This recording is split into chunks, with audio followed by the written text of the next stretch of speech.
Alright, welcome back to the Business Vlogs channel. My name is Shashi Dean, and typically I don't do these, I guess you can call talking head videos. Typically I'll have some gameplay or commentary going on, but I usually do these when I simply don't want to play chess.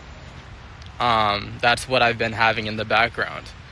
And so, yeah, I'm just pulling this off as sort of a way to still upload without doing what I don't want to do. Because on this channel, I just talk about whatever is on my mind and the progress that I have going on in business. That's typically what's going on this channel. And I try to be as authentic as possible for what is going on without really holding anything back. And so the reason I'm doing this as a Hail Mary is because I've realized that I need to reset my emotions. I've been having a low dopamine problem.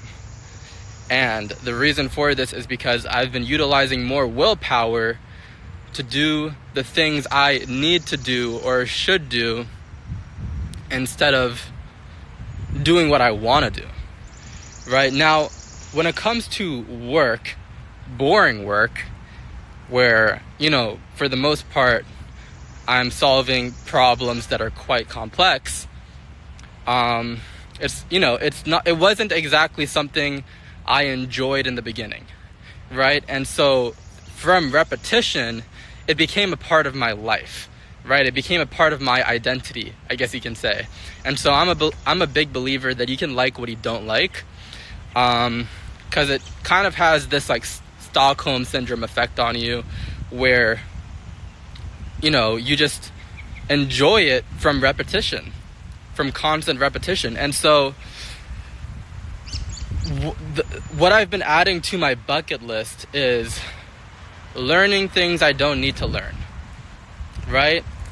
I think when it comes to anything that is fact-telling or nonfiction, I think it's better to consume condensed or compressed information where the key points of the information is distilled into a summary, right? I think that is the best way to consume nonfiction, because if we really think about it, we only truly learn when we're curious. And so I don't know if you guys have checked out my list of quotes, but I have my own philosophy I kind of review every single day, like prayer. And all of these quotes that I've pulled have come from active research, right? And it's not like I'm copying and pasting other quotes. I'm aggregating the information I've obtained into my own philosophy, right? And it's a combination of external information and my own experiences from my own trial and error. And so, yeah, my way of consuming the past, I guess you can say, week and a half has been forcing myself to learn things that I don't need to know. And I have a ladybug on me, and I knew this beforehand, but sometimes the mind rationalizes for the wrong things, right? And so we add new inputs that are not necessary because of inadequacy, perhaps, right? Or a desire for something else. Not sure what it may be, right?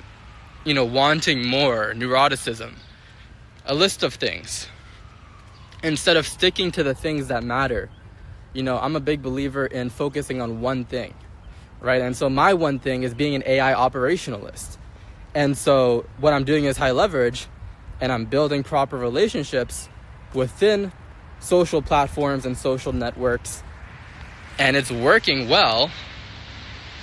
And not only that, but I'm also reviewing the same information that is key to what I'm doing, right? The information that truly matters is what relates to the work I'm doing, not new information that has nothing to do with what I'm doing. And, you know, the information that I'm consuming is helpful, but it can be distilled. It can be summarized. It can be compressed.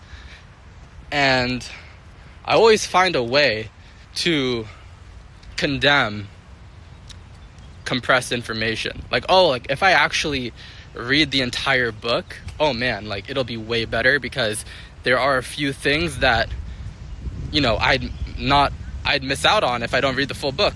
But the truth is, it's much better to get the facts and then draw the conclusions yourself. Elicit insights or epiphanies out of your own mind.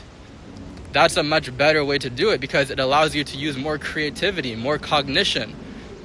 Allows you to be an actual problem solver than just someone who obtains information and downloads it into the archives of your memory. I think that's a less productive thing to do, right? I believe every learning experience should be interactive. That's what I always do. Before I consume any information, I'll intentionalize first as to why I'm consuming what I'm consuming. And then after I finish my learning session, I will summarize what I read and then make a personal reflection so that I remember. It stays in my memory. And it's not like I'm always actively thinking about all the things I've learned. Only what truly matters stays on the front end of my memory, and then everything else gets archived, right? And so whenever something relevant comes up in my life, then I can pull that information from the archives and use it, right? But yeah, there's so much unnecessary information. And I've been forcing myself to do things, which, yes, sometimes you have to force yourself to do things, of course. Like, I have self-maintenance tasks I need to do. These tasks consist of brushing my teeth, taking a shower, eating food. I try to manage my dopamine, so I try to eat just bland food. My diet literally consists of sugar-free peanut butter and a plain chicken bowl of Chipotle. No sauces, no extra whatever.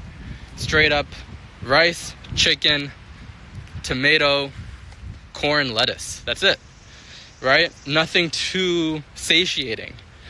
And that's because I truly care about my work, and I truly want to monetize it the best way possible. Now, of course, the person who enjoys walks will walk longer than the person who enjoys the destination, right? And so, you know, money solves money problems, but if we just think about money and the end result of the work we do, we'll never actually produce great results, right? And, you know, if we're just thinking about the money, etc., we produce mediocre results. Now, I will say, though, if we're catching a trend and we're doing high leverage work, we'll produce good results, but we won't produce the best results. And so,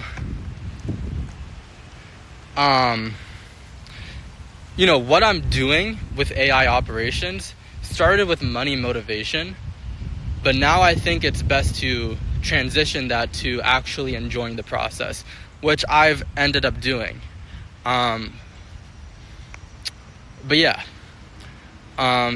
Straight up enjoying the process is the best way to produce the best results, because if you're not being the best at what you're doing, then like you're not going to enjoy what you're doing.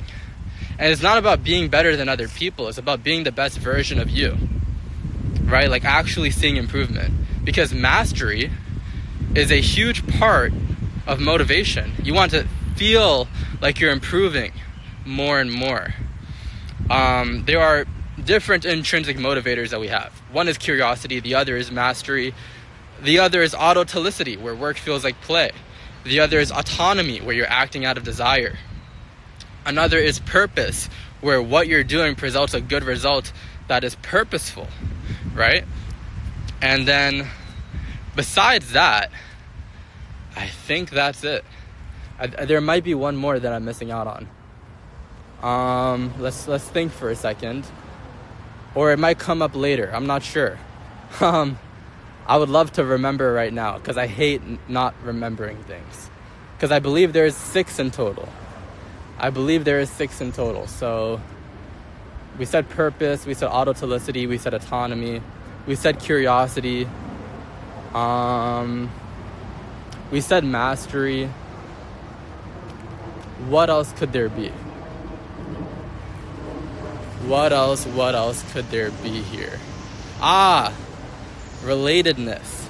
Relatedness is the people you're collaborating with, right? Do you feel seen? Do you feel like you are speaking the same language?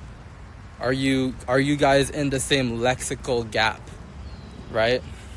The lexical gap is where you guys speak the same language. You're problem solving for the same thing.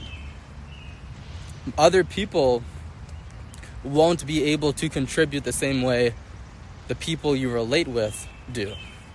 It is truly your own language with a specific group of people. And so relatedness is quite important because we're collaborative beings, we're social beings. And so with work, and with work being life, people have a misconception around work-life balance. With work being life, the people that you talk to, the people that you communicate, well, a majority of the time it should be problem solving for the same thing, right?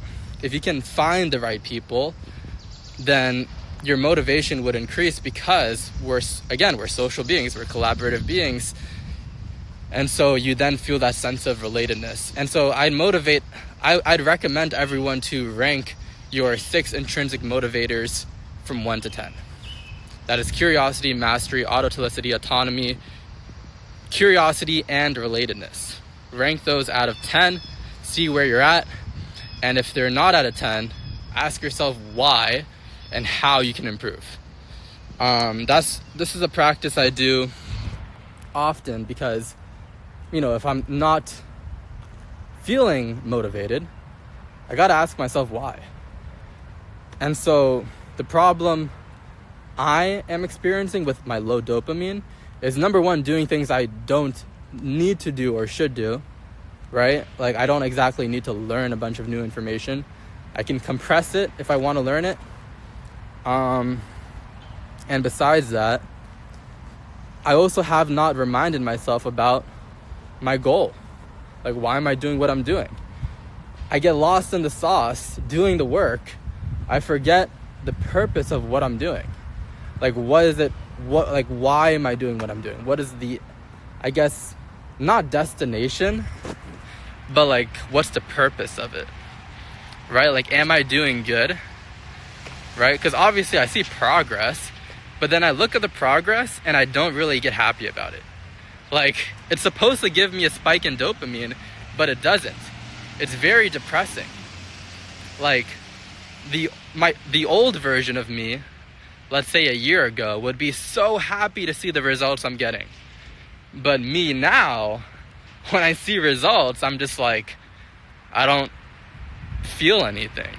And that's because I have a low dopamine problem. So yeah, gonna try to restabilize myself, and hopefully I can give you guys a chess gameplay and commentary video for tomorrow. But anyway, if I cannot, because maybe I don't stabilize myself completely today, then I'll give you guys another one of these talking head videos. Take care, stay safe.